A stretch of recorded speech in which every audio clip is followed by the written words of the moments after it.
bird's eye view of the economy, right?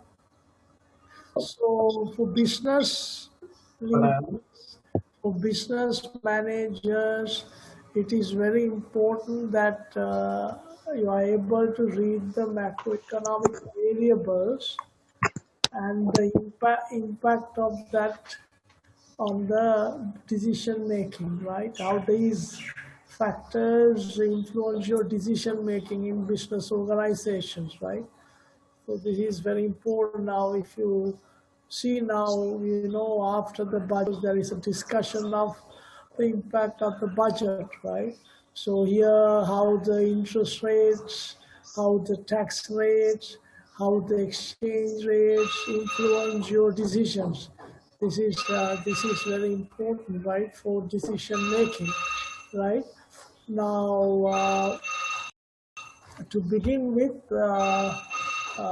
we will discuss how these macro variables influence the economic functioning, right? And also the business decision making. I have inserted some questions in relation to that. Once we come to that, we will start discussing on these areas, right? Now, uh,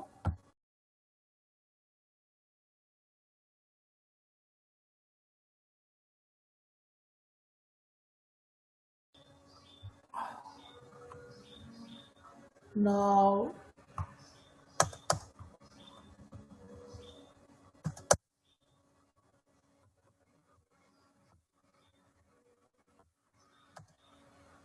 now,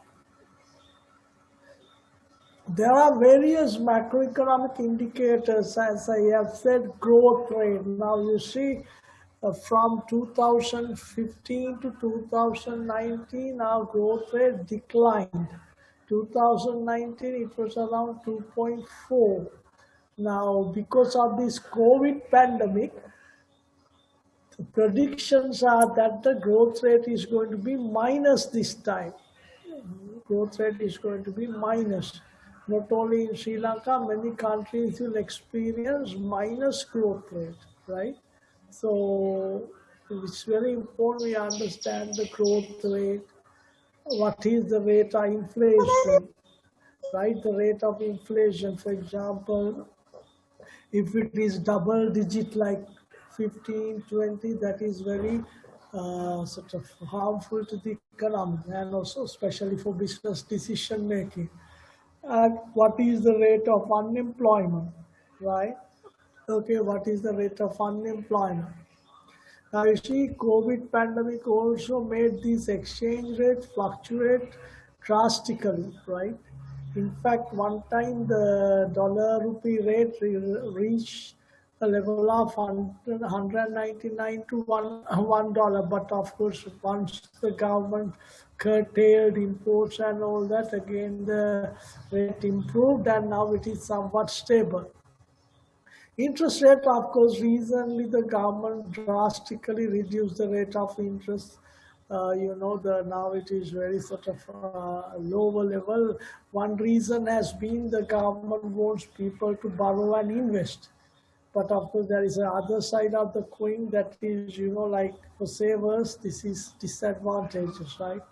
And then import export performance. Now, of course, because of the the restrictions imposed on imports. Now, of course, our because that is also due to COVID pandemic, right? Sort of the gap between exports and imports somewhat reduced. So, but whatever it is important for it is important for us to know about these indicators, and we have to read these indicators to understand the impact of it and also to make effective business decisions, right? And then, of course, every country, aims at achieving various macroeconomic goals, right? We discussed these at the day schools, but I'm just touching them before I focus on these questions, right? Now, One is achieving economic growth, and then of course the stability.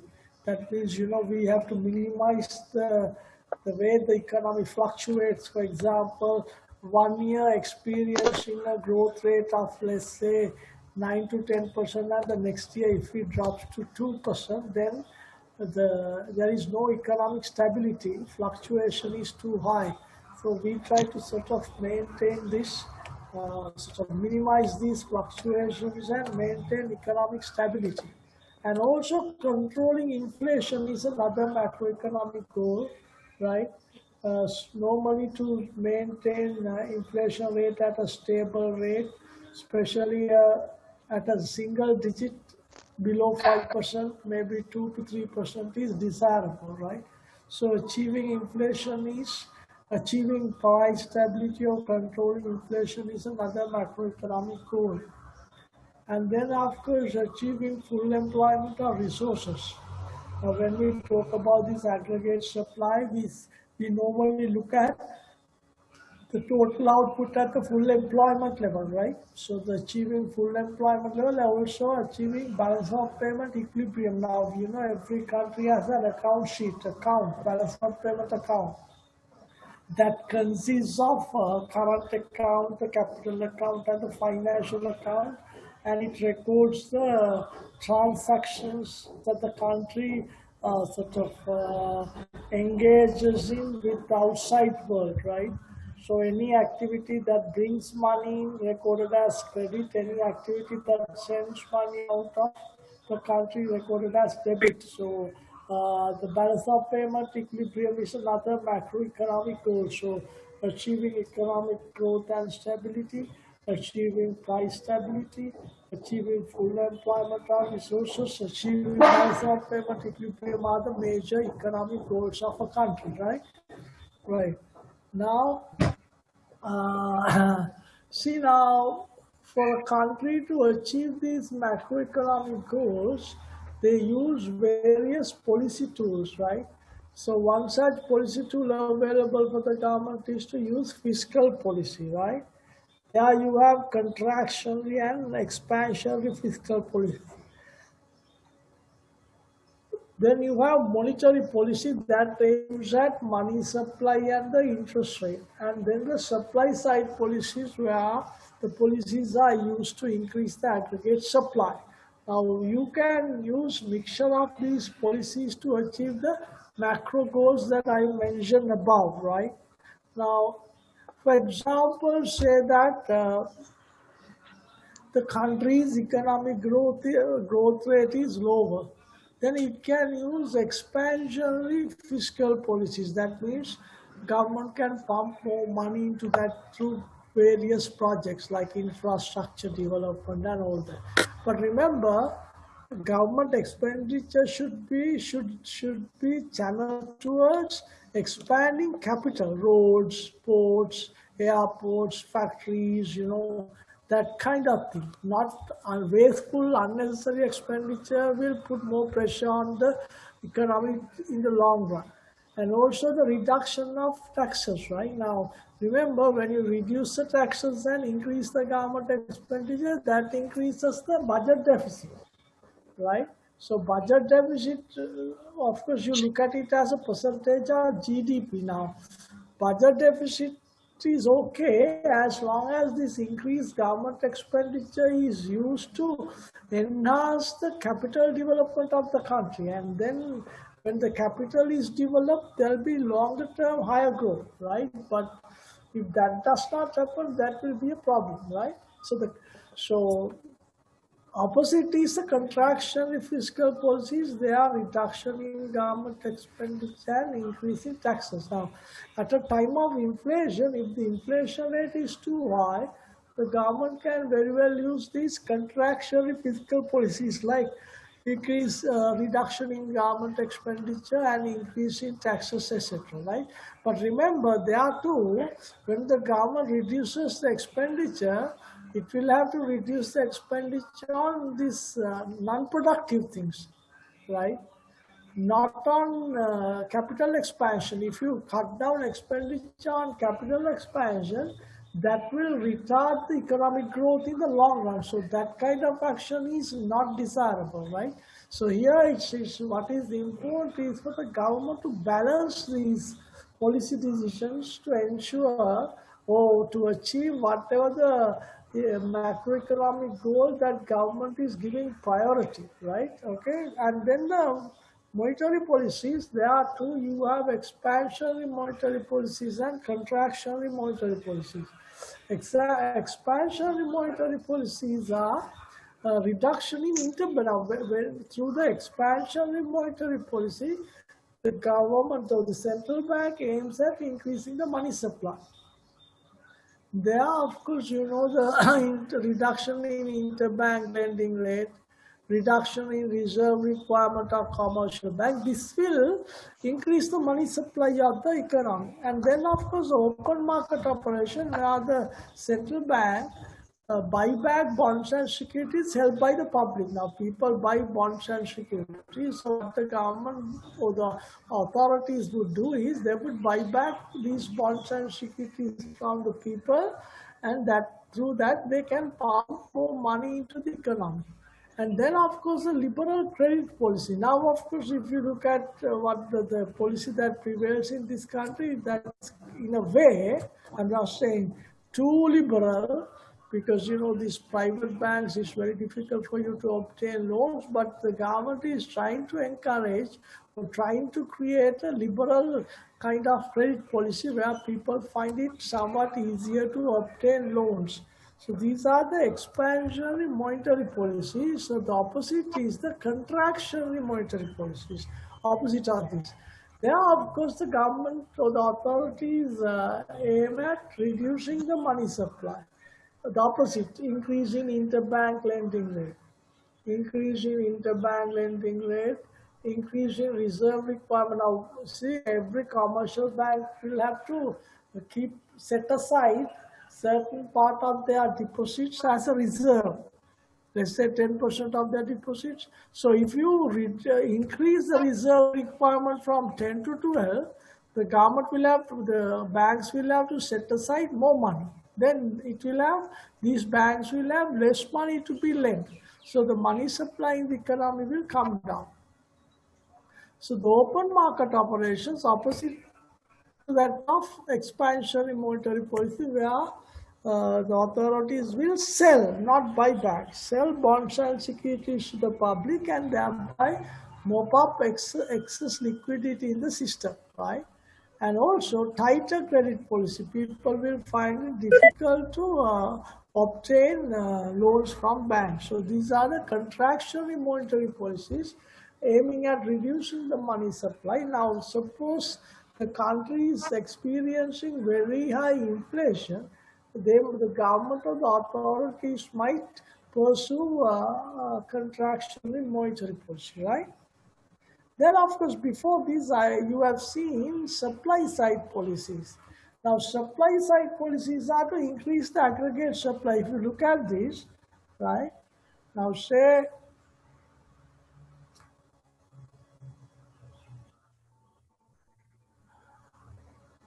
this is the average price level, right?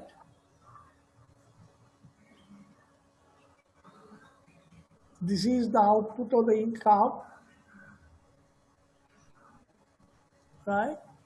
So what happens is this. This is the aggregate demand. This is the aggregate supply. Supply side policies will push the aggregate supply curve to the right like this, right? Pushing the aggregate supply curve to the right like this. And policies are like, deregulation. The government has too many regulations, you reduce these restrictions, right? Creating such a flexible, liberal labor market, goods and services market, right? Flexible working hours, right? Investment friendly atmosphere, that kind of practices can increase the output and shift the aggregate supply curve to the right. So these are the supply side policies available for a government to sort of The supply side policies also can be used to achieve the same goals that I mentioned before. Now, what you have to remember is, right? There are trade-offs now. Suppose, for example, the government is pursuing expansionary sort of higher economic growth and development through expansionary fiscal monetary policies. Of course, that will naturally increase the rate of inflation, right? So you have to sort of understand these trade-offs. When you try to pursue one macroeconomic goal, that might have a negative impact on another. So remember, right?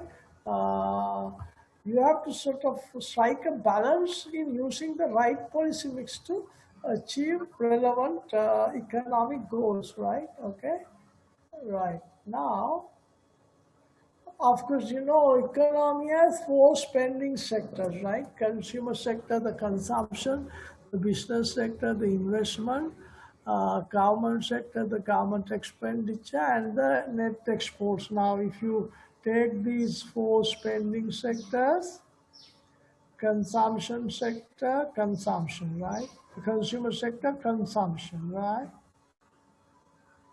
Right? Business sector, investment, right? Government sector, government expenditure, and then the international sector, net exports.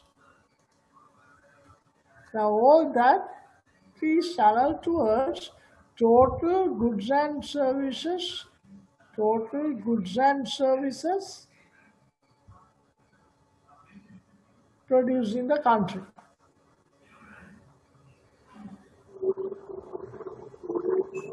Right? So the consumer expenditure, consumption expenditure, investment expenditure, government expenditure, and net exports, total goods and services produced in the country. This is what you call the aggregate demand, AD, right? So this is the aggregate demand of our economy, right? Now, okay, now here it's important for you to, I'm just touching some other theoretical aspects before I go to the past paper questions, right? Now, consumption function, we call it Keynesian consumption function, right? Now, here, this is the income and this is the consumption, right? And this is the consumption function. C is, let's say, A plus B y D. This B is the marginal propensity to consume. Out of a rupee, how much you spend on consumption, right? Yeah. So B is equivalent to change in consumption,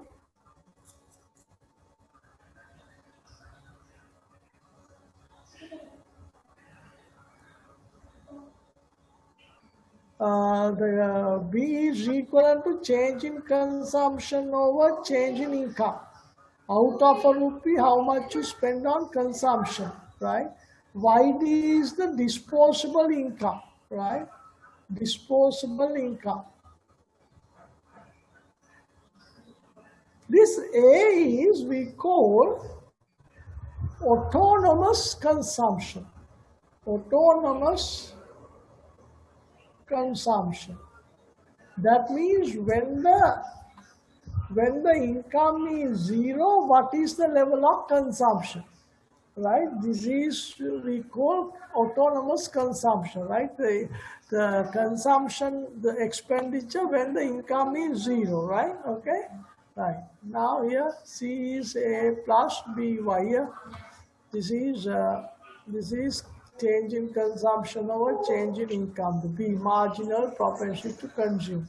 Y is the disposable income. A is the amount of expenditure, consumption expenditure when the income is zero, right? When the income is zero, right?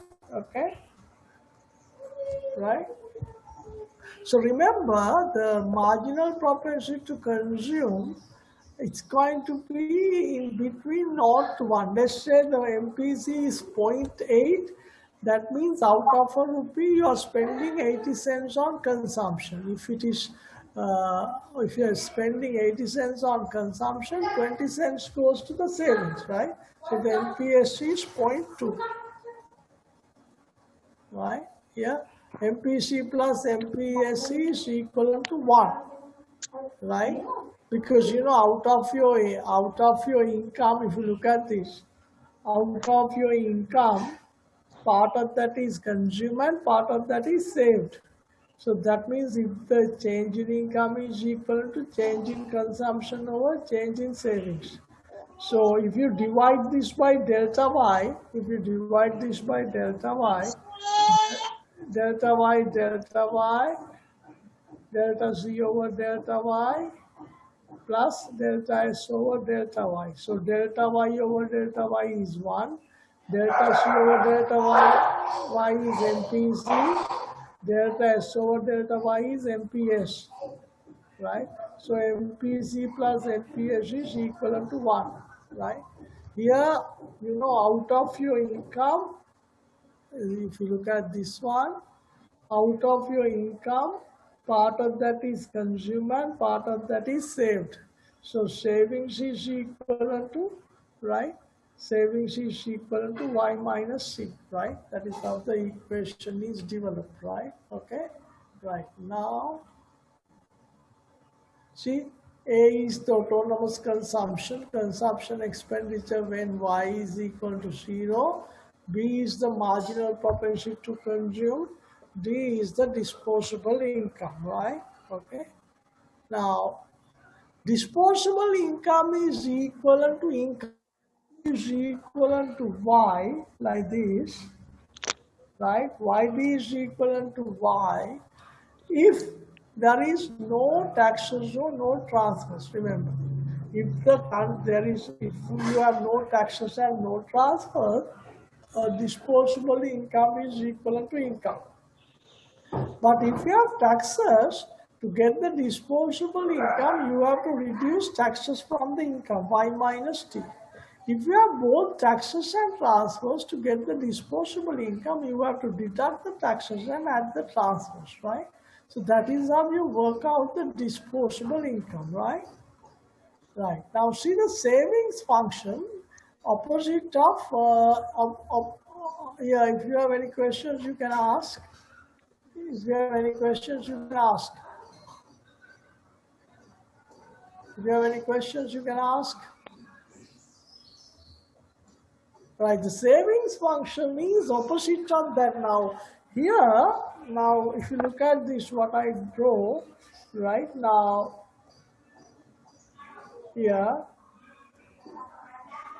C1, right? Now, this is the consumption function. This is autonomous consumption, right? This is marginal propensity to consume. Now here, whatever you borrow to spend when your income is 0, it becomes this savings. Therefore, right, now see the savings function. See the graph here, right? Y, S. So here, this autonomous consumption here becomes negative for the savings function because you are borrowing this savings. You are borrowing this to spend on consumption when your income is 0. Now here you get marginal propensity to save, S. So D is equal to delta S over delta Y, or you can get it from here. You can get it from here since MPC plus MPS is equivalent to 1, yeah? MPC plus MPS is equal to 1. MPS is equal to 1 minus MPC. Therefore, 1 minus MPC is B, right? So here, savings function is minus A, 1 minus B into YT. So the D is the marginal propensity to save, right? OS 1 minus marginal propensity to consume. A is the autonomous savings and when the income is 0, right? Now, I want you to solve this question. Read this question, right? Now here, see, right? When consumption is 88 plus YD. 88 is the autonomous consumption, zero point 0.8 is the marginal propensity to save, YD is the disposable income. See the savings function, this autonomous consumption becomes minus. See? So when MPC is zero point 0.8, MPS is zero point 0.2, YD.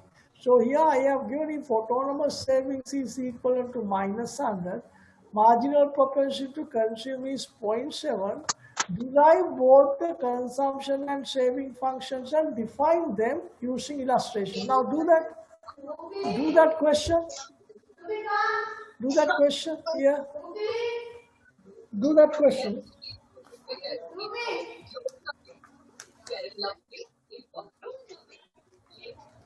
Do that question. I want you to do this question. I will ask from some of you.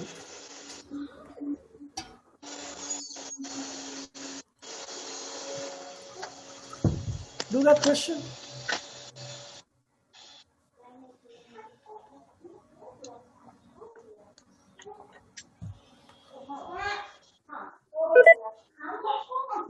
Some of you have not shut your mics.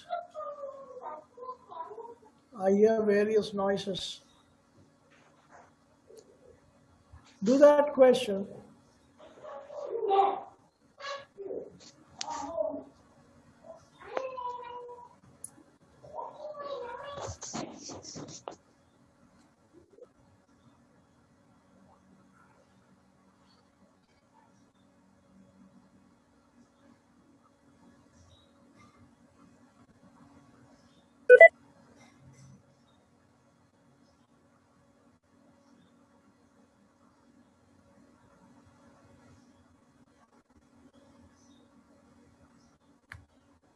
I will ask the answers from some of you.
Right? Look at this paper, right? Now, autonomous savings is 100. MPC is zero point 0.7, marginal propensity to save. So you know that MPC plus MPS is 1. If MPC is zero point 0.7, MPS is zero point 0.3, right? Now, if you draw the consumption function, right,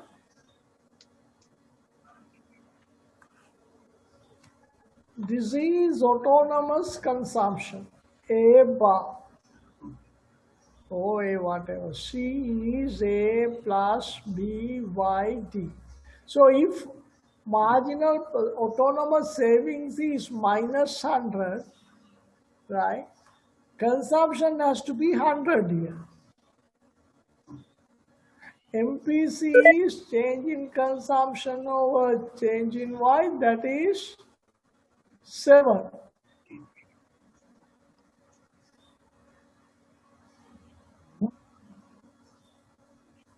So the consumption function is 100 plus zero point 0.7 YD. So this is how you explain.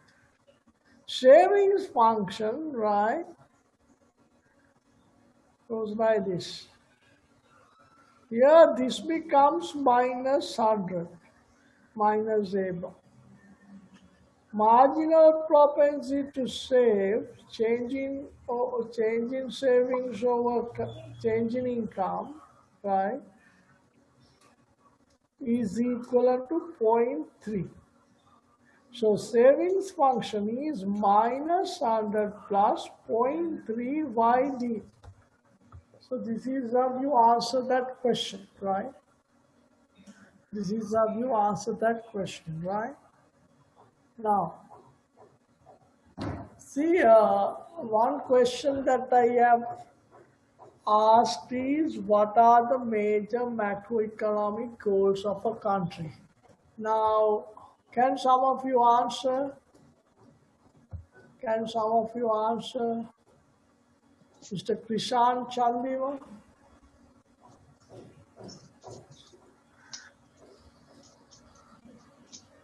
Mr. Krishan Chandiva? Navindra Rajapaksha?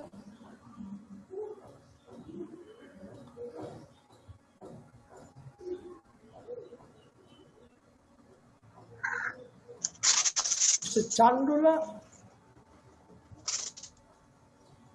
Can any of you answer that question?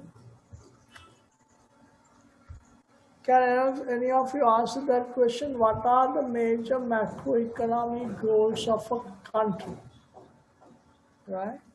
Economic stability, price stability, and full employment. Yeah, achieving economic growth and stability, achieving price stability, achieving full employment of resources, achieving balance of payment equilibrium. Explain how the governments employ different policy tools to achieve the major macroeconomic goals mentioned in part A above. So here you have to discuss about the policy tools the government has in achieving different macro goals, right? Okay. Now, uh, expansionary fiscal policies, that is increasing government expenditure and reduction in taxes. Now, suppose the government wants to increase the growth rate. Now, see, under this COVID pandemic, growth rate of a country has become so low, even negative growth rate they are forecasting, right? So under that kind of situation, to expedite the growth, government can use reduction of taxes. When taxes reduce, on one hand, consumers, the households will have more money to spend. Firms too will have more money to reinvest and to expand their operations, right? Because they are paying less taxes. Also, government can pump more money into the economy through road development projects, infrastructure development projects, right? Okay, that now see this the government is planning to develop 100,000 kilometers of rural roads, right? Another various highway projects, right? So that kind of thing the government can pump money to expedite the growth, right? But remember, if you try to achieve higher growth, that might create inflation. If the economy does not have spare capacity to expand, that could very well create inflation. Now, in a situation where the inflation is higher, the government will have to use contractionary policies, right? Because when the average price level is going up, government will have to somehow control this. So to do that, the government can increase because even contractionary monetary policies to reduce the money supply, because one of the major reasons why the inflation rate is high is the excessive money supply. So the government can take steps to reduce the money supply. For example, increasing interbank lending rate, increasing reserve requirement of commercial banks, right? Uh, Government selling bonds and securities in the open market, right? Tighter credit policies. That kind of policies can be pursued to control inflation, right? Okay.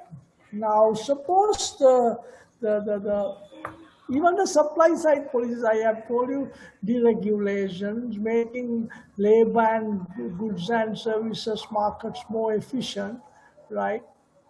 Okay, investment friendly policies, even that those policies can be used to create more employment opportunities, expedite the growth, right?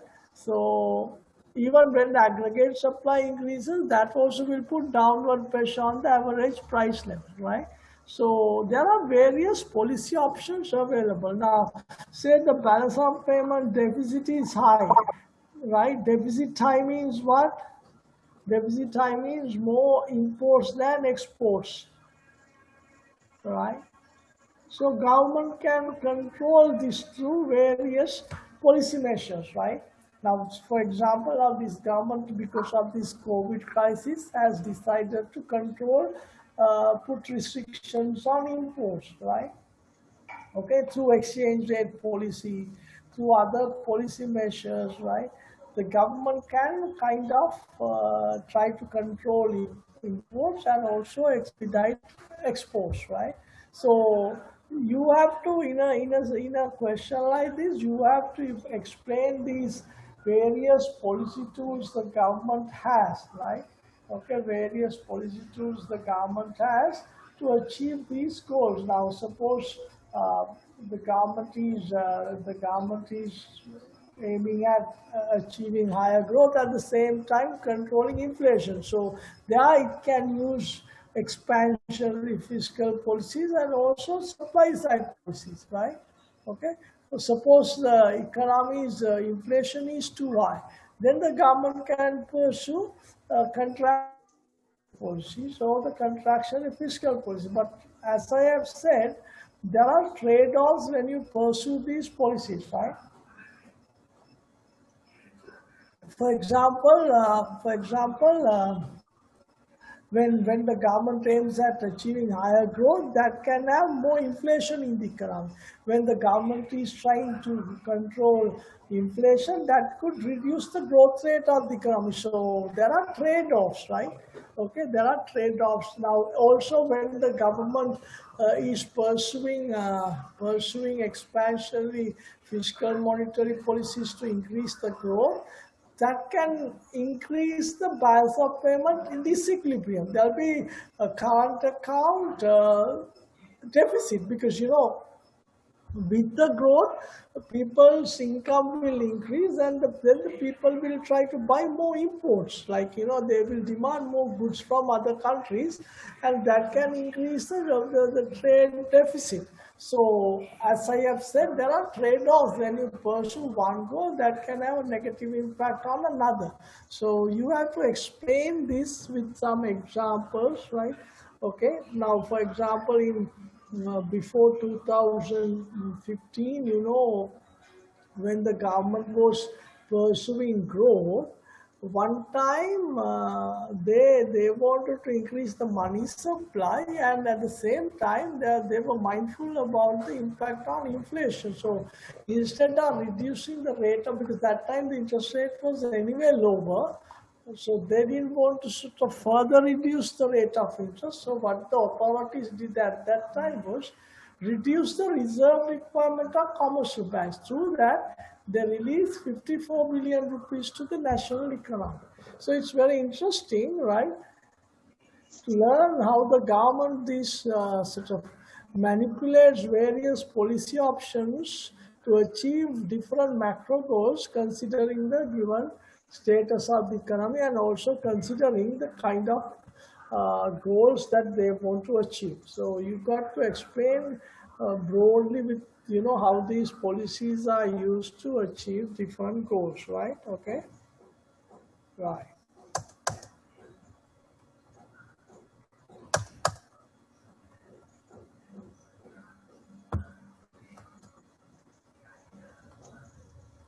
Next, this is I think last time. The assignment test I have given, having necessary knowledge to analyze the behavior of macroeconomic variables of a country helps the modern day managers to make effective decisions, right? So I have mentioned about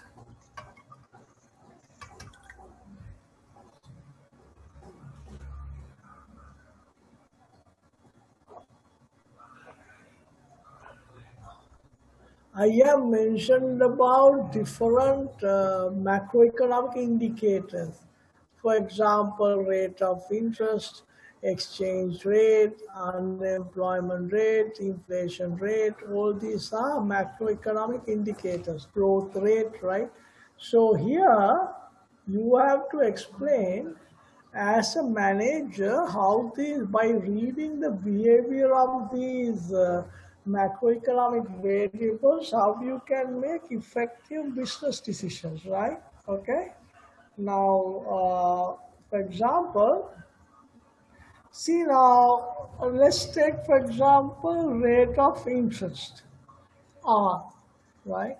So if the rate of interest is too high, if the rate of interest is too high, then the cost of borrowing will be too high.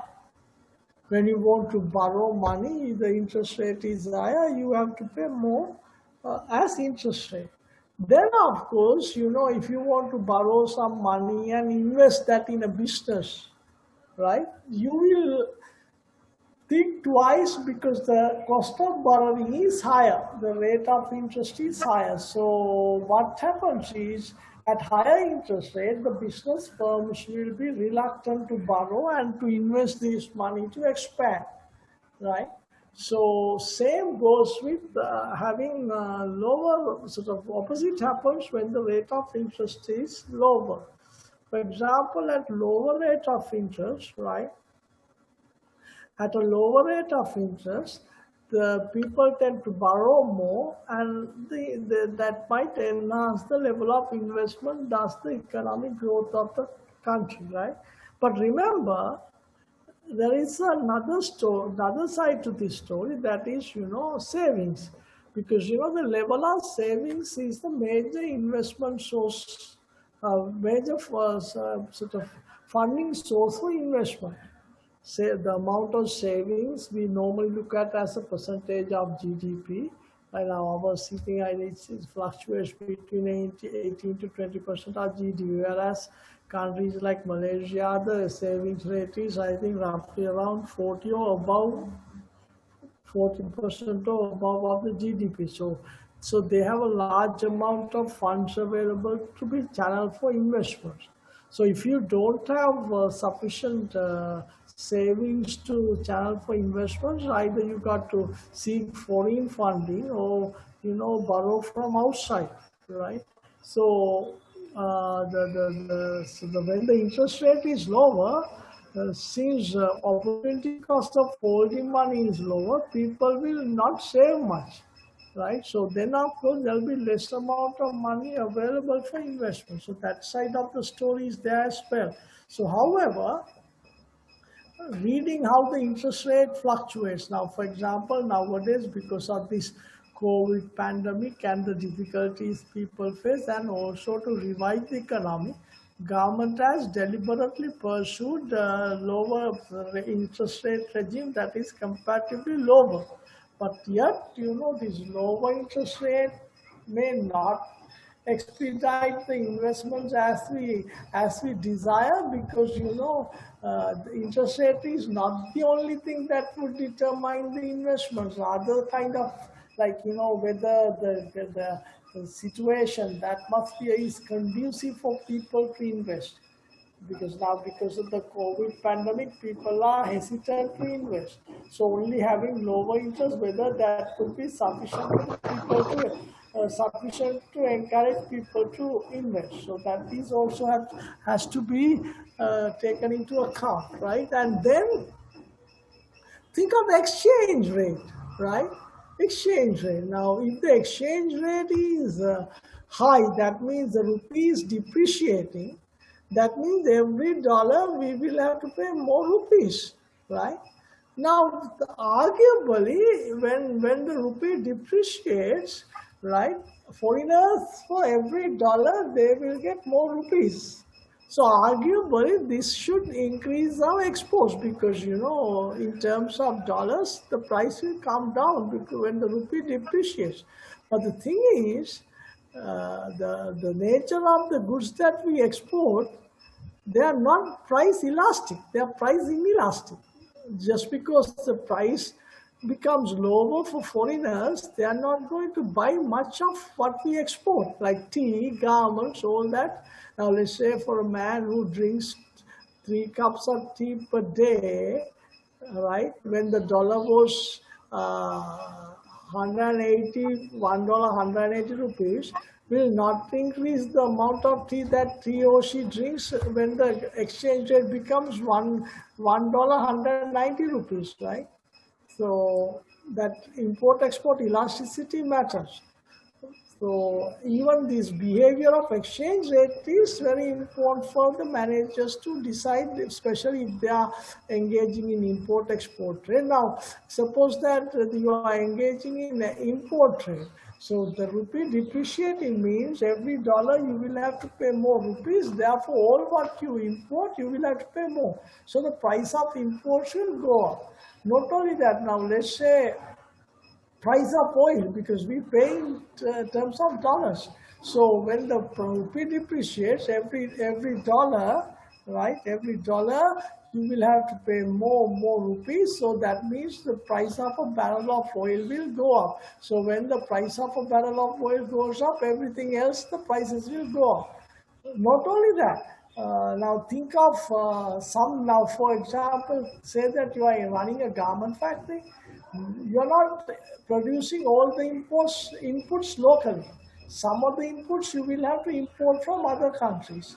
So like when you import to export, that means when you import some of the inputs to produce your goods, so when the rupee depreciates, you will have to pay more for these imports, therefore the cost of production goes up. So, right? So, as managers, how the interest rate behaves, how the exchange rate behaves, how the inflation rate behaves. Because if the inflation rate is too high, that will have serious negative impact on decision making because that creates uncertainty and instability, right? Now, normally when the rate of inflation is too high, people don't engage in productive activities. They rather engage in speculative activities like buying land, buying gold, things like that, not productive investments.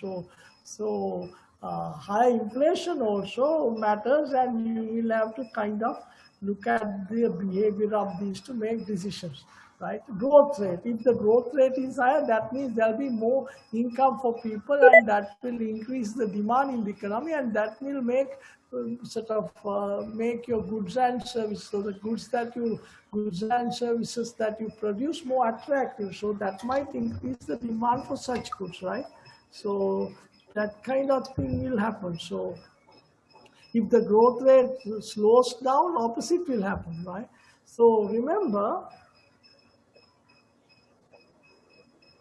and also unemployment rate, right?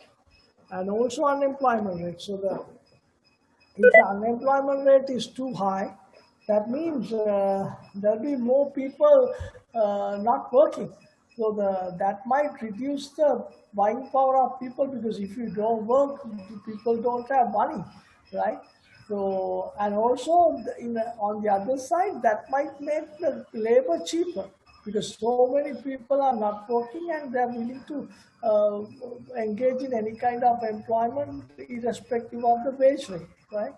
So remember these being able to read how the macro variables behave and sort of understand the impact of that enables these business managers to make effective decisions. So, in answering a question like that, you will have to sort of take these, consider these important macroeconomic variables like rate of interest, uh, exchange rate, uh, growth rate, inflation rate, unemployment rate, and with examples explain how these have an impact on effective decision making, right? Now, the next part. Do you agree or disagree with the following statements? Explain your answer, providing illustrations where possible. The government can use expansionary fiscal and monetary policy to overcome economic recession, right?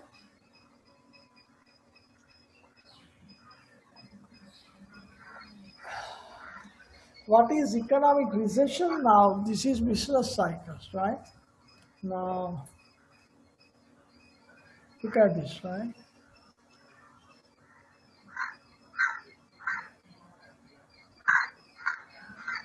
So the economic activities take place in a cyclical fashion, right? Like this, right?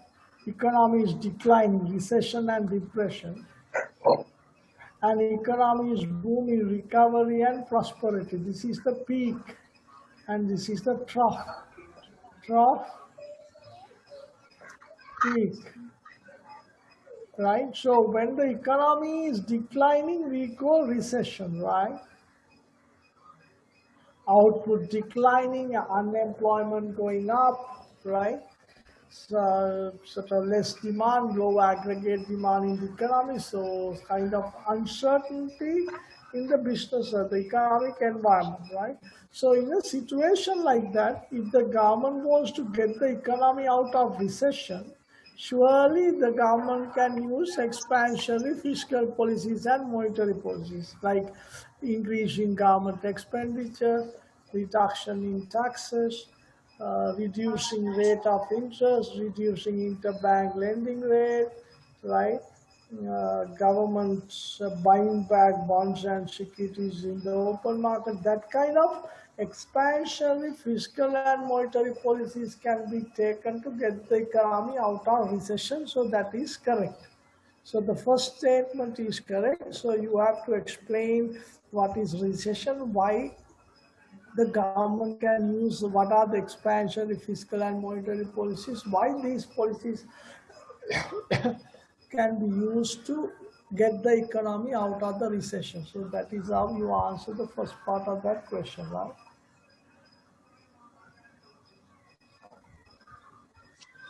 Now the next question, right? Okay. Next question is, the depreciation of domestic currency creates a negative impact on the net exports of the given country. Now, what is net exports? Net exports, NX, exports minus imports. Exports minus imports, right? X minus M, right? So, if the rupee depreciates, that means for every dollar we will have to pay more. Now let's say, for example, previously $1 180 rupees, now gone up to $1 188 rupees. That means for every dollar we pay, we will have to pay more rupees. In terms of rupees, we will have to pay more rupees. That is what we call depreciation, right? So what happens here is, right, when the rupee depreciates, arguably foreigners will have to, for every dollar, foreigners will get more rupees. So background, I hear various noises, right? For every rupee, for every dollar, the foreigners will get more rupees, right? If they want to travel to Sri Lanka, just by maybe previously if they had to change about $1,000. Now maybe $800 is sufficient, right? So same goes with the other exports that we have. All these, they will have to pay less amount in terms of dollars. So arguably, when the rupee depreciates, the demand for exports, the foreign demand for exports will go up.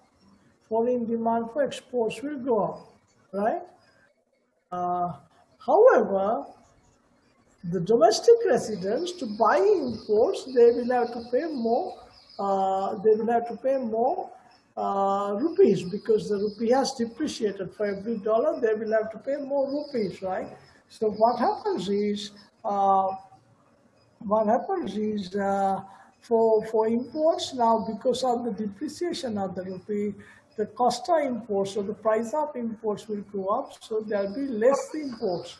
So the exports goes up, imports come down, so that will naturally reduce the net export. So the statement is correct. Now, when the rupee depreciates, exports will go up, imports will imports will come down, therefore the net exports will go up.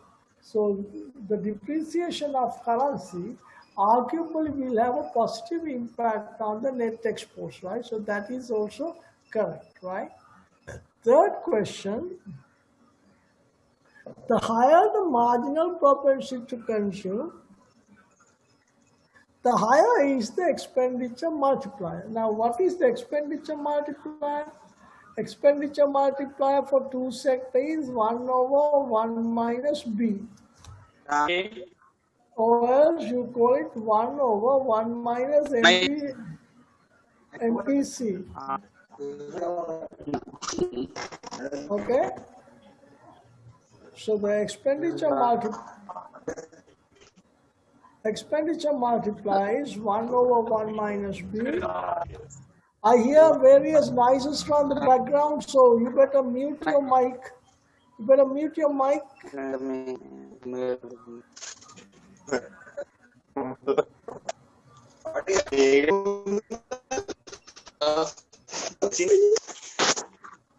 I hear various noises.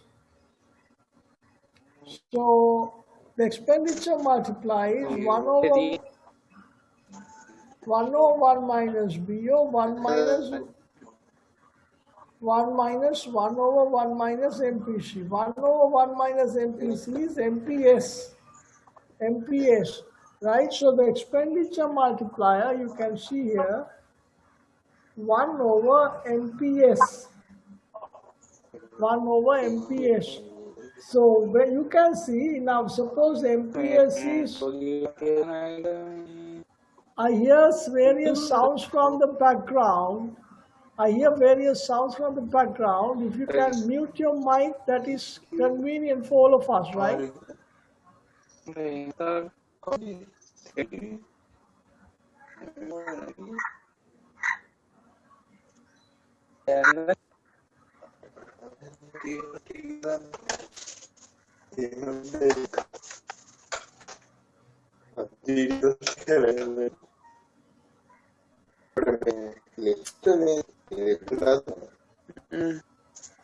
What is this noise at the background?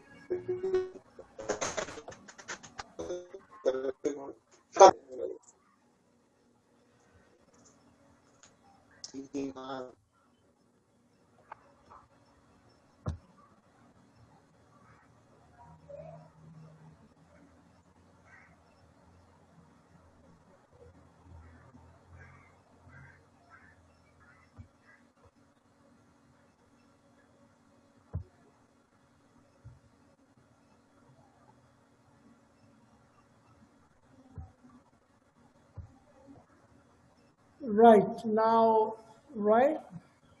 So expenditure multiplier is 1 over MPS. So when the MPS goes up, the expenditure multiplier will have to come down. Now let's say MPS is zero point 0.2. If MPS is zero point 0.2, multiply is 5, right?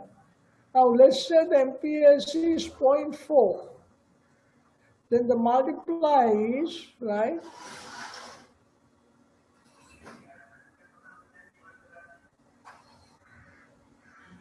2.5. Right? So when the MPS is going up, the multiply is getting lower. So that statement is wrong. The higher the marginal propensity to save, the lower is the expenditure multiplier. So that is wrong. With that, I will touch another one, that is, when the number of sectors goes up, when the number of sectors increases, when the number of sectors increases, right? Expenditure multiplier drops. Expenditure multiplier drops, right? Expenditure multiplier comes down. For example, two sector is 1 over 1 minus B.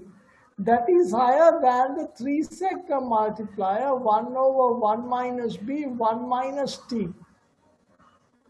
That is higher than the four sector multiplier 1 over 1 minus B, 1 minus T plus M. Two sector is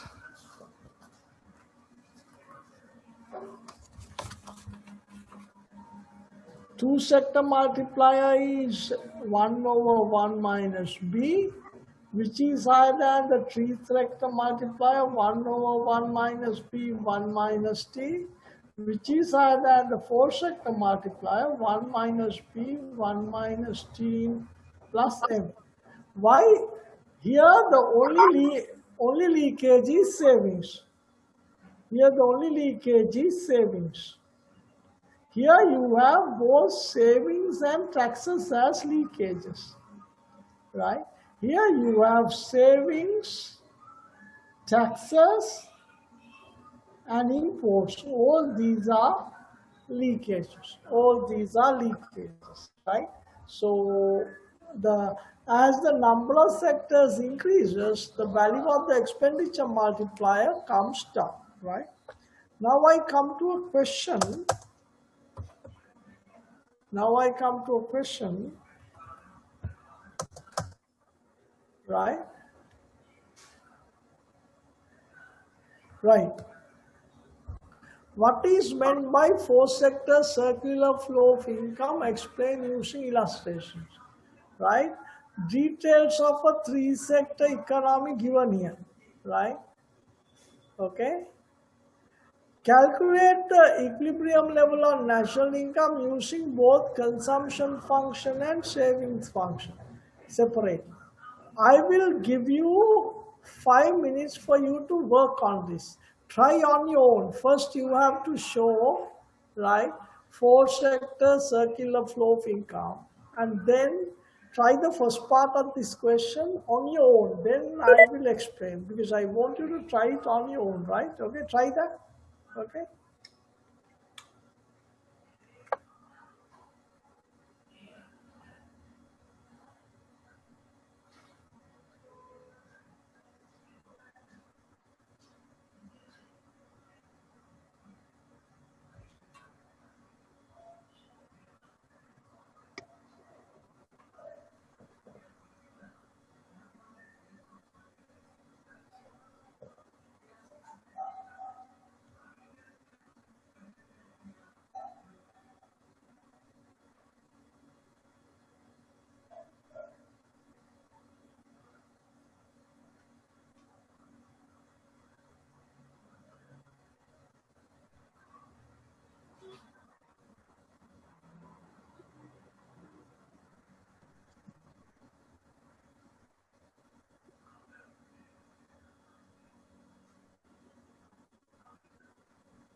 Um, Excuse me, sir. I have a question.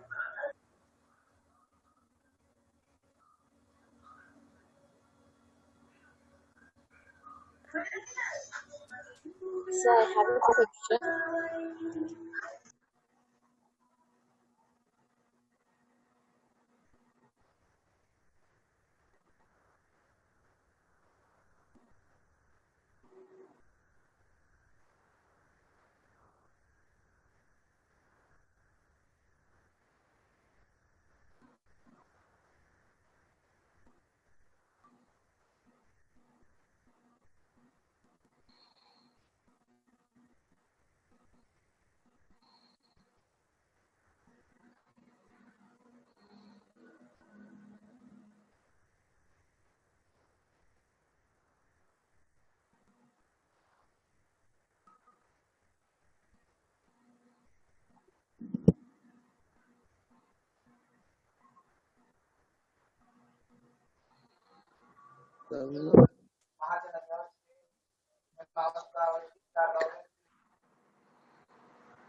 I will show you the four-sector circular flow of income. Right now, see this one, right? First, the two sectors, right?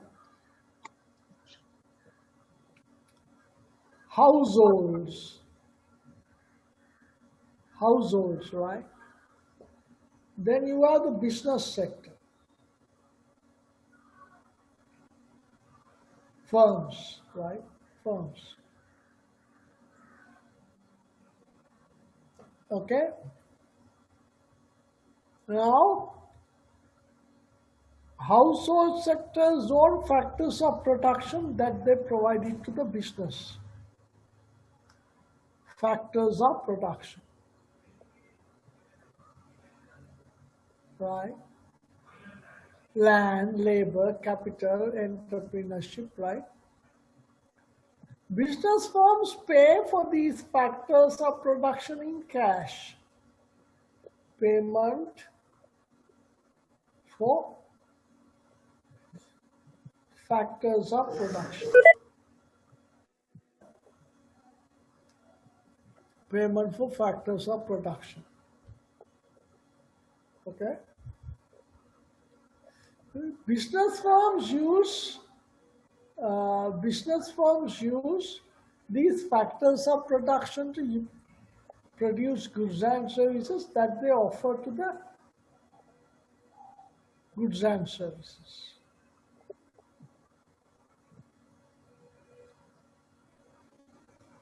So these goods and services purchased by the household using the cash that they earn by offering factors of production. Payment for factors of production. Households offer goods and services, households offer factors of production to the business firms. Business firms pay for these factors of production in cash. Business use these factors of production to produce goods and services, offer these to the households. The households use the cash they earn by offering the factors of production to buy these goods and services, right? If you have savings from the household, that is a leakage and that has to come as investments, right? Okay? Right? Now, now comes the government, third sector, government. Household pay taxes to the government. Business firms also pay taxes to the government. Government pay transfers to the households, transfers, unemployment benefit, samurdhi payment, food stamps, and also government purchases goods and services from the business firms. Purchasing goods and services. Right? Now the three sector. Third sector is the government. Both households and the firms pay taxes, and the government pay transfers to the households, and the government buy goods and services from the business firms. Now comes the international sector. International sector, right? Right? They buy goods from us, exports. The money comes in, right? Payment for exports, right? And the household, we pay payments for imports. That is a leakage. Export income is a injection, right? Payment for imports.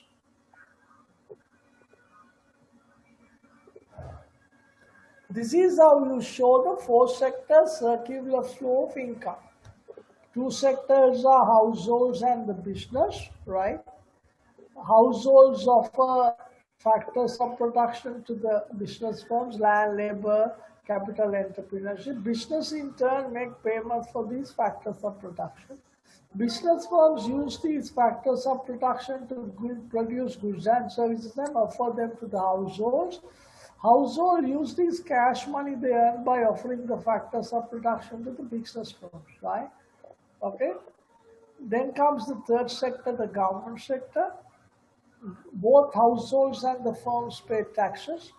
Government pay transfers to the household, food stamps, unemployment benefits, some of the, and the government buy goods and services from the business sector. Fourth is the international sector. When they buy goods from us, export income comes into the circular flow. When we buy imports, it is a leakage, it moves out of the economy. So this is how you have the four sector circular flow of income. That is the answer for the first one, right? Now, try the second question on your own, because this is some question that you anyway get in the final. Definitely you are getting a question. So before I teach you, you try it on your own. Then I will teach one by one, right? First you try it on your own. Okay?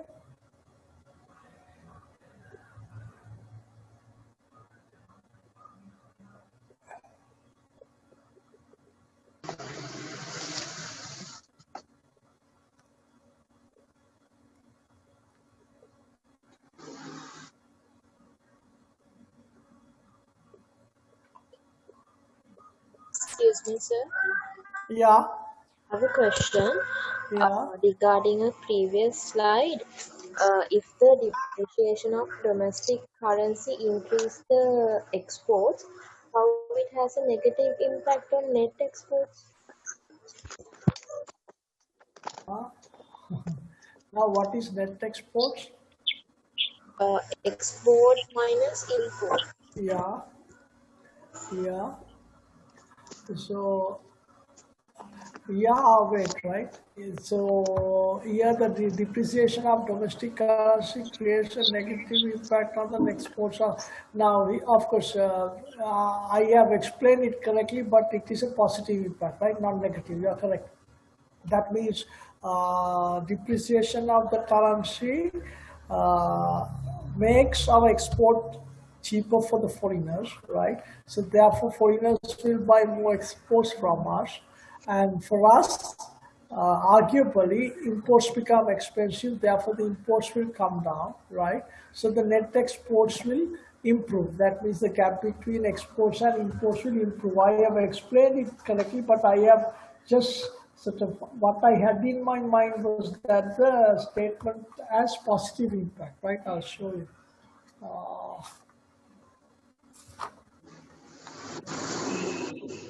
yeah, yeah.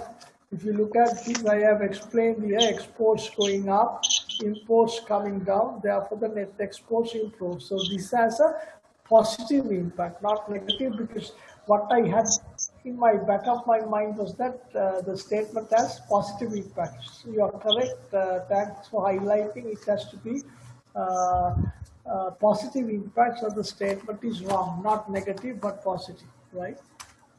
Explanation was correct, but impression that I had was that the statement has positive impact. No, it is negative. Therefore, since the word negative is there, right, uh, the answer is wrong. If it is positive, the word positive here, the answer is correct, right? So the statement is wrong. But the explanation what I have given is the right explanation for this one, right? Okay. Thank you for highlighting. Right. So you try this one now.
Now I'll show you, right? Now see this, right? Look at this, how I work it out, right? SC is given as minus 120 plus 1 minus B y D. B is the MPC, right? B is the MPC. So minus 120 plus 1 minus here MPC is given as zero point 0.8. So zero point 0.8 YD. That means minus 120 zero point 0.2 YD is the savings function. Okay? Consumption function is this minus becomes plus 120 zero point 0.8 because MPC is zero point 0.8 YD. Now, one way of solving this is using the consumption function. Y is equivalent to C I G, right? Now, consumption function is 120 plus zero point 0.8 y minus taxes. Taxes is 10 autonomous, 10, right? Investments is 148. Government expenditure is 196. We solve this, right? 120.8 y, 10 into zero point 0.8 is 8, right? 10 into zero point 0.8 is 8. 148 plus 196 is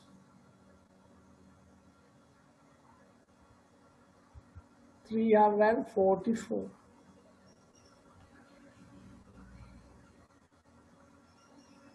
right?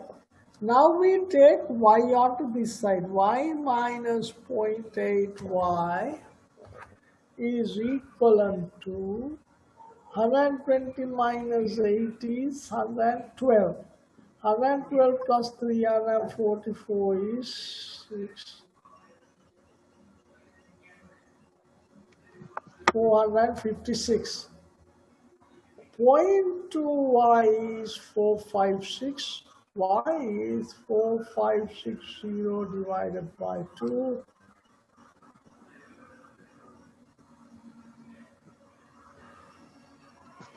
2280. That is using the consumption function. Now using the savings function, you have to say leakages equals injections, right? What are the leakages? Savings plus taxes equivalent to investments plus government expenditure. Right? Now what is the savings function? Minus 120 plus zero point 0.2 disposable income is T minus 10. Tax is 10 plus 10. If you don't put this, the answer is wrong, right? Investments is 148 plus 196 government expenses. We solved this, right? Minus 120 point 2, sorry, here y minus 10, y minus 10. Point 2 y, 10 into point 2 is 2, plus 10 is 344, right? Okay, and minus 120 plus point 0.2 y minus 10 plus minus 10 plus minus 2 plus 10 is minus plus 8 plus 8 is here. So plus 8 and minus 120 is minus 112. You take minus 112 onto this side.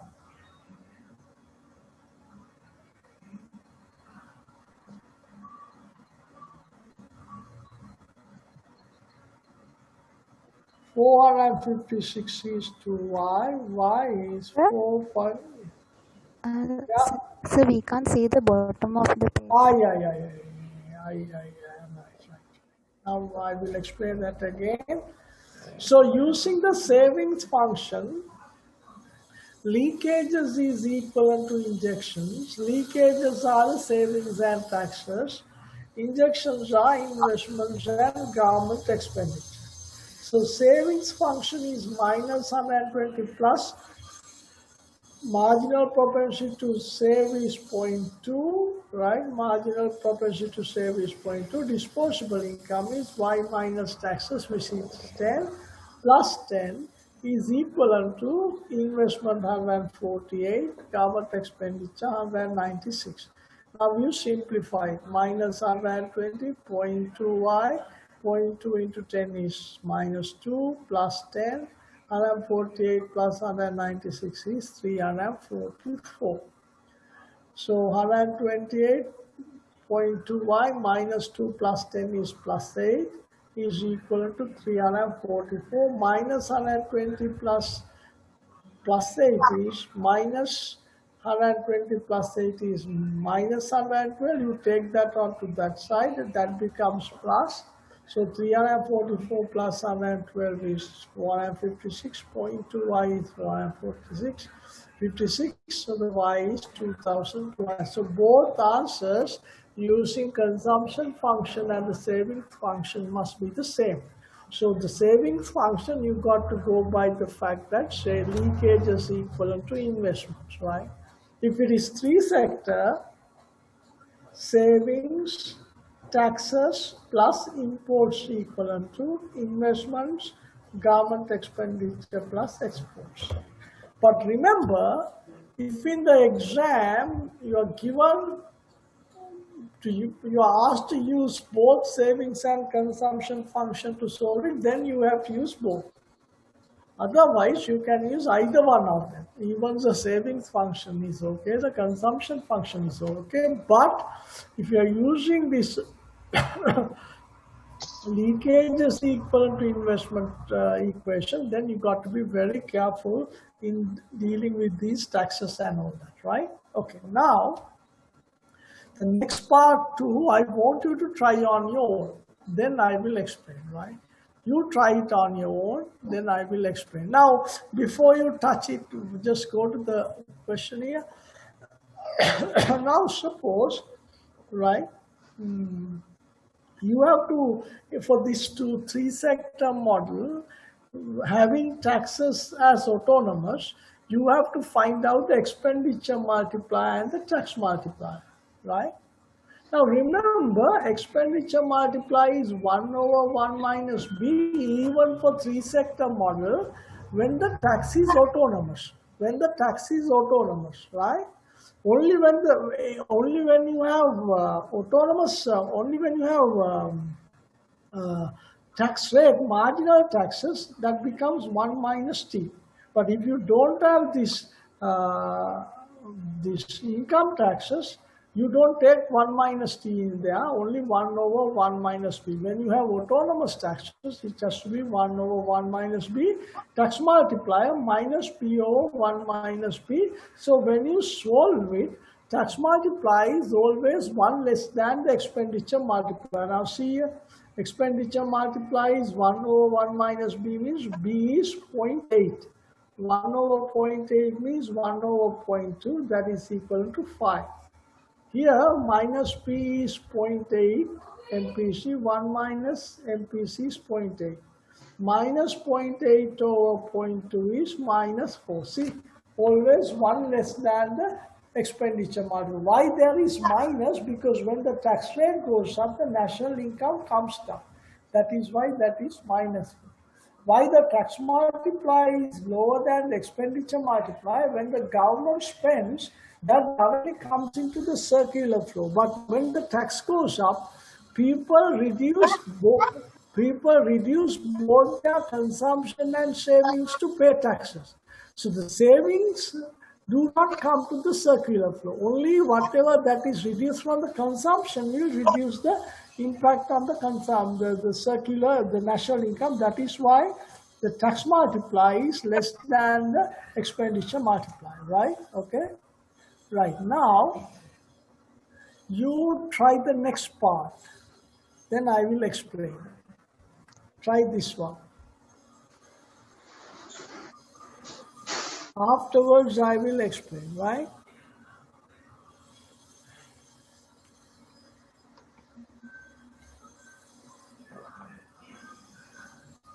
In the meantime, if you have any questions, you can ask, right?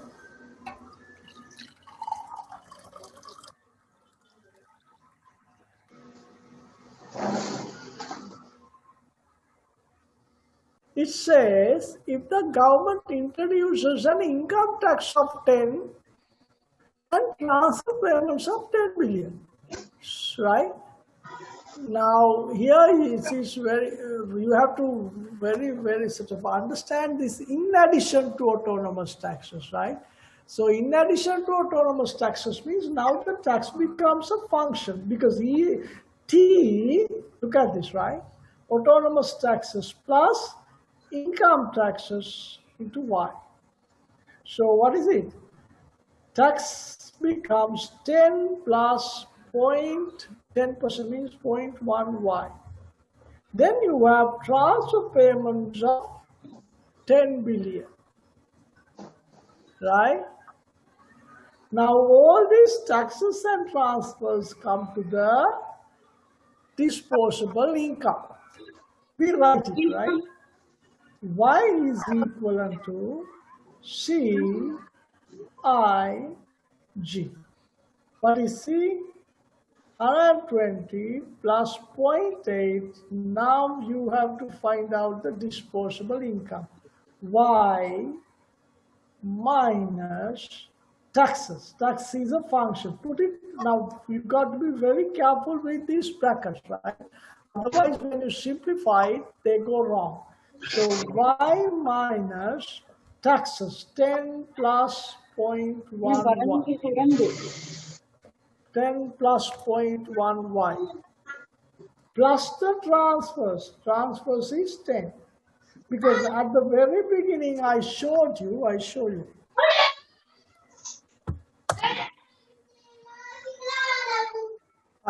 right?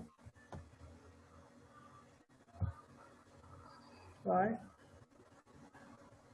See here. I said here, disposable income is y minus taxes plus transfers. This is exactly what I have done. Y minus taxes plus the transfers, 10, right? So you have to be very careful when you work it out, right? And then investment is 148 and government expenditure is 196, right? Okay, right. Now 120, you got to simplify what is inside the brackets, right? 0.8 y minus 10 minus 0.1 y plus 10.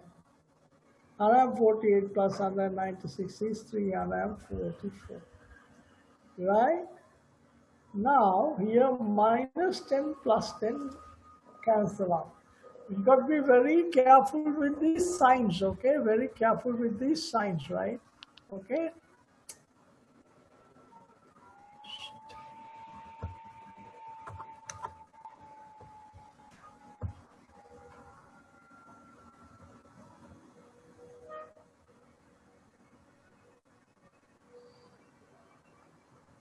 Right. Now, 344. Now, you can work it out like this, right?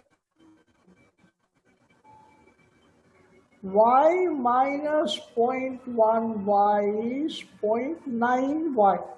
Y minus 0.1 y is 0.9 y. 0.9 into 0.8 is 0.72 y. Right?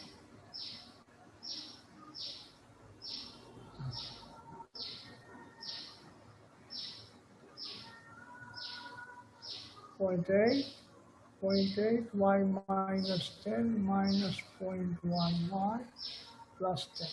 All right? 0.8 into y minus 0.1 is 0.9 y. Right? Right? Plus 3, 4, 4. Right? Y is equivalent to 120.72y, okay, plus 3, 4, 4. Y minus 0.72y is 4, 464. 0.28y is 464. Y is 46400 divided by 28.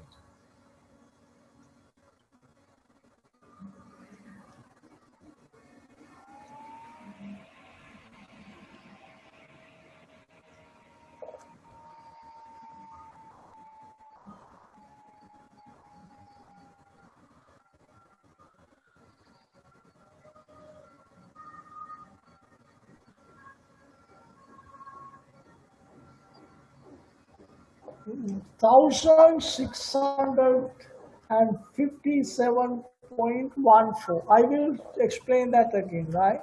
Now, autonomous taxes is 10. In addition to that, 10% of income tax introduced. Therefore, the tax becomes a function autonomous taxes plus the income tax 0.1y, right? Transfers is 10. So that has to come here. Consumption function 120 plus 0.8 y minus taxes plus the transfers plus the investments and plus the government expenditure. First solve what is inside the brackets. 120.8 y minus 10 minus 0.1y plus 10. 148 plus 196 is 344, right? So plus 10 and minus 10 cancel out. 120.8 y minus 0.1y is 0.9y plus 344. 120.8 into 0.9 is 0.72y plus 344. You take 0.72y onto this side, y minus 0.72y is 123, 144 is 464, right? 0.28y is 464. When you simplify it, you get 1,657.14. So that's the answer. Now try the third part. Calculate the expenditure, tax and transfer multipliers. Try that. Try that.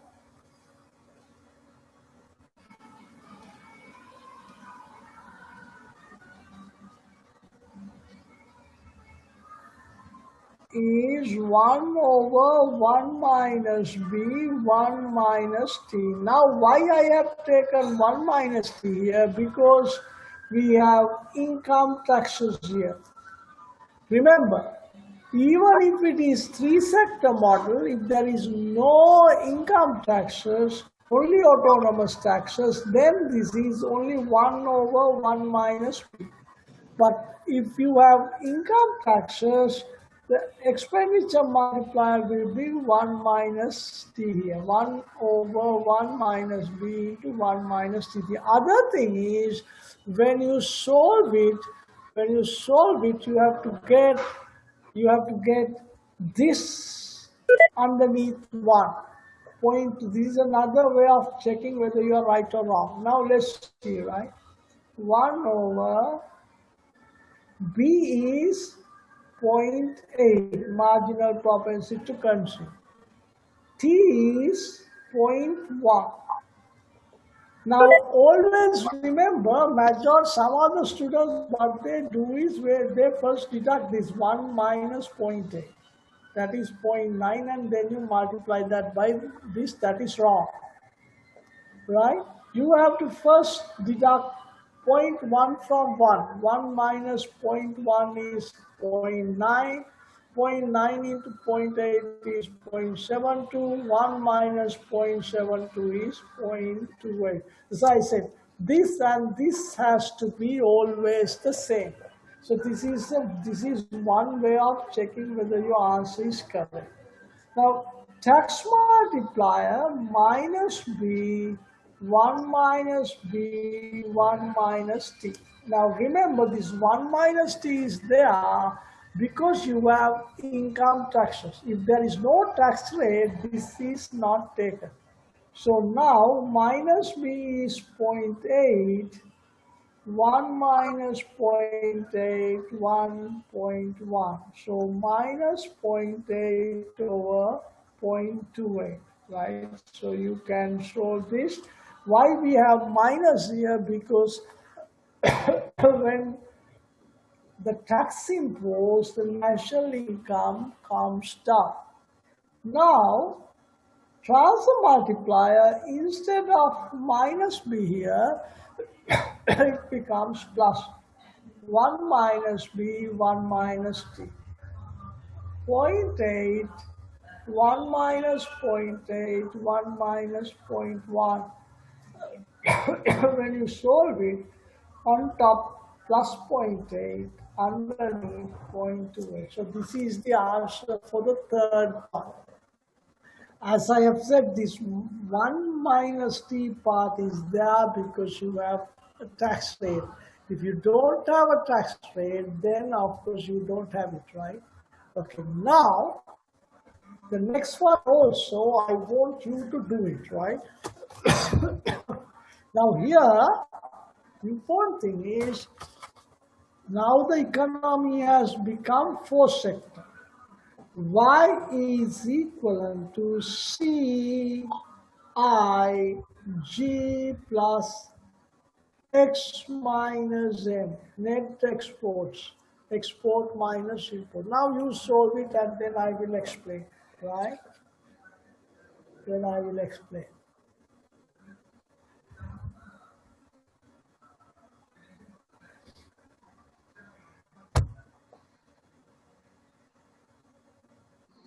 Point 8, now y minus taxes 10 plus 0.1 y plus the transfers 10, right? Now the disposable income is done, right? Investment is 148. Investment is 148. Government expenditure is 196. Now, plus 96, the exports, minus 92 plus 0.2y. See here, exports minus import. Very carefully put the figures and be mindful about the positive and negative signs, right? Now we solve it. 120.8, 1 minus 10 minus point y, 10, 148 plus 196 is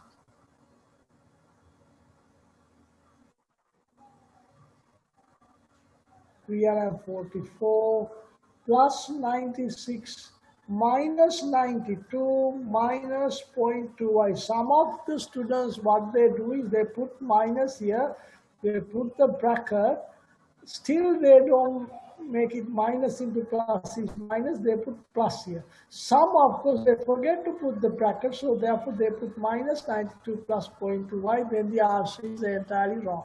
So here you got to be very careful about the signs, right? 120 minus 10 plus 10 goes off. 0.8 y minus 0.1 y is 0.9 y, right?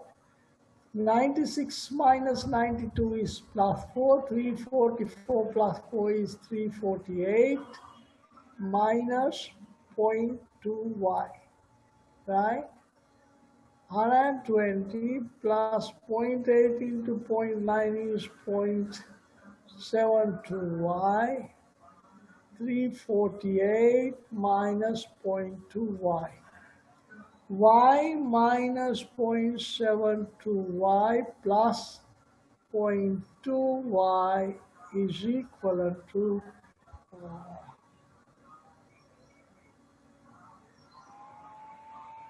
468. 468. Y minus 0.2y is 0.28y, 0.28y, 0.2 is 0.48y is 468, y is 468.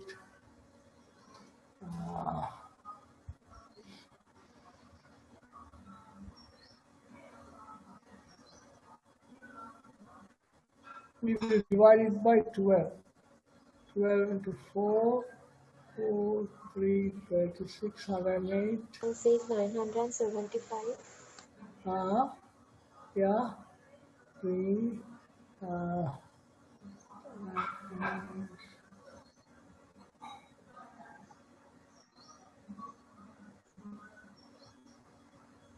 36, 108, 9, right? Double not.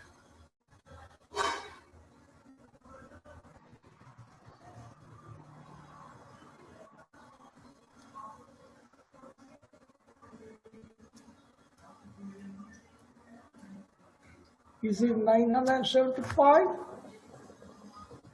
It's 9, I don't know the simplification, but I think it's 975. Yeah. Okay, right. So here you got to be very careful with the signs, minus and the pluses, right? Minus and the pluses, right? So here expose minus impose. This is one of the questions you can easily score marks if you know what to be done and if you are very careful with the figures and signs. Now do the next one, calculate expenditure, tax and transfer multipliers. Do that.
Now see this, right?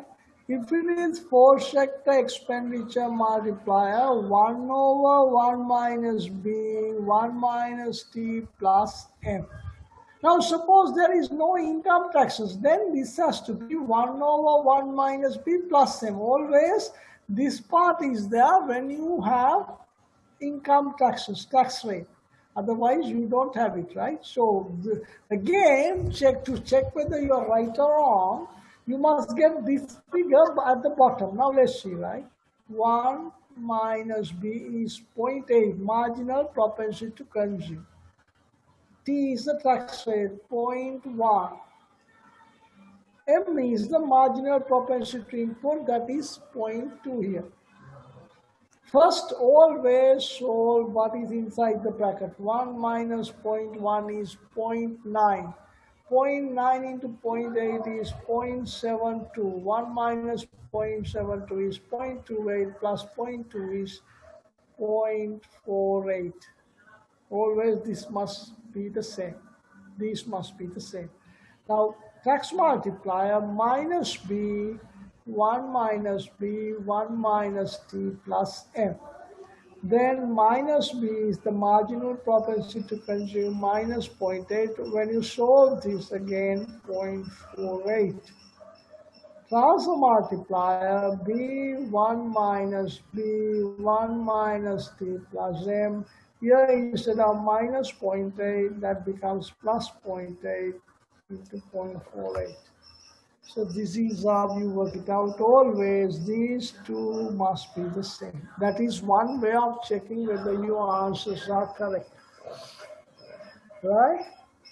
This is one assured question in your exam. And then what makes exports of a country autonomous and imports a function? Now see, exports always we have it like now if you look at this here, exports 96. Imports a function 92 plus 0.2y. What does it mean? Exports, now this question 99% of the students don't give the exactly correct answer where you can score all the marks.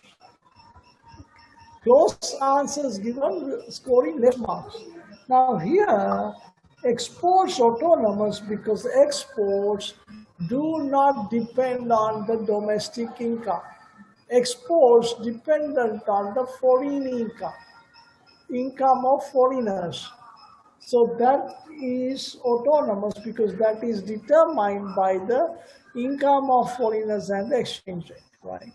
Now, why the imports is a function? Because part of the imports do not depend on income, like consumption function, right? Autonomous imports, right?